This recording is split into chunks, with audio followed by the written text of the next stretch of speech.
Satyabhama Institute of Science and Technology, Chennai. Satyabhama Institute of Science and Technology, Chennai. 1.5 லட்சம் ரூபாய் மதிப்புடைய ஐபோனை திருடி 500 ரூபாய்க்கு விற்ற திருடனை செல்போன் உரிமையாளர் 15 நாட்கள் கழித்து கண்டுபிடித்த நிலையில் புகார் அளித்தும் போலீசார் நடவடிக்கை எடுக்கவில்லை என குற்றம் சாட்டியிருக்கிறார்.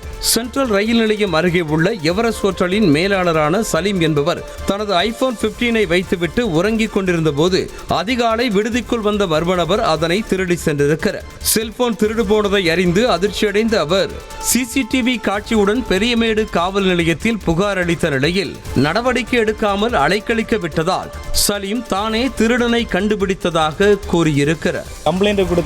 கம்ப்ளைண்ட்டுக்கு ரெஸ்பான்ஸ் பண்ணல. இது வரைக்கும் 15 நாளாச்சு. சிஎஸ்ஆர் காப்பி தரல.